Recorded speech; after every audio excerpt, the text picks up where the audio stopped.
responsible comprehensive budget out there in Washington. If you care about the deficit, this seems to be the one that does it. This is the budget of the Congressional Progressive Caucus, which is, if you haven't heard about this, which is why the Beltway press which is why you haven't heard about it.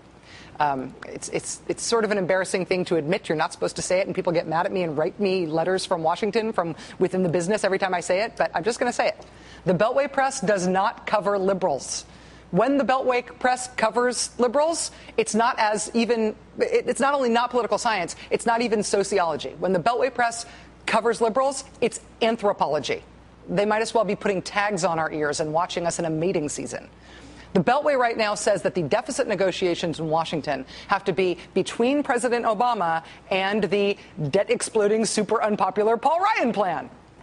Why shouldn't it be between President Obama and the progressives? If this really is about fixing the deficit, why on earth is the most fiscally responsible comprehensive budget plan that's been submitted, that's been introduced, that's out there for discussion, why is it not even on the table? Joining us now is Matt Miller, online columnist for The Washington Post. He's a senior fellow at the Center for American Progress, and he's an MSNBC contributor. Mr. Miller served as a senior advisor in the White House Office of Management and Budget from 1993 to 1995 under President Bill Clinton. Mr. Miller, thanks for being here. Glad to be here. So the progressive budget is a very populist plan. The individual stuff in it, like raising the taxes on the richest, getting rid of the oil company subsidies, those things poll very well. They're very popular. Could the deficit really be brought down that quickly with the policies that are in this plan? Yes. I mean, what was smart about the Progressive Caucus is they actually went to the right of the current debate on fiscal responsibility and said, we don't have to wait, 25 years like Paul Ryan does, or Barack Obama, which sort of never shows balance. But we can balance the budget in 10 years, and we can do it in ways that are progressive. And here's a roadmap that shows you how. So I think it's such a surprise to the conventional wisdom that the normal Beltway media has had trouble processing what to do with it. I made a joke that I meant about the Beltway sort of being incapable of covering liberals. Liberals are covered almost like foreign news, if not, as I said, anthropology. Do you think that it is a broader disinclination of the Beltway press to cover liberal ideas and liberal politics that explains ignoring this? Or is this the sort of thing that's been introduced by the sorts of people that just aren't ever taken seriously on fiscal matters, no matter what it is they say about them? It's a little bit of both, Rachel, because the basic mode of coverage, I think, is that the sort of establishment press acts as stenographers to power, and you have a mainstream Democratic position, obviously represented by the president, and you have the opposition represented by Paul Ryan. And that sort of defines what the boundaries of debate are going to be, because the media faithfully reflects those two poles of debate. So if you're coming from outside those polls, or in this case, what's interesting about the Progressive Caucus is they're more fiscally conservative than the current debate, but they're more socially liberal in terms of the investments they make in education and infrastructure and jobs, and they're more progressive in terms of what they're doing on upper income earners in the tax code. The Beltway, because they're not the official spokesman of the party like the president is, they tend to get ignored. And so I think they would have to be a little bit more creative publicity-wise to get attention for their ideas. I will say that we get lobbied all the time and stuff to cover, and you would think that a show like mine would get lobbied all the time to cover all the liberal things. The sum total of lobbying that we've had on covering the progressive budget has been liberal wonks tweeting about it. That's sort of been it. So I hear you about the publicity. Matt, in your latest column, you said you played with the idea that what you should write for your column just over and over again is the House Republican budget adds $6 trillion to the debt in the next decade, yet the GOP is balking at raising the debt limit. And you sort of played with the idea of just typing that over and over and over again for your entire column in order to make it sink in. Why is it that the fiscal conservatism of the Paul Ryan plan really isn't being quantified? It's being taken for what they say it is rather than what it really is.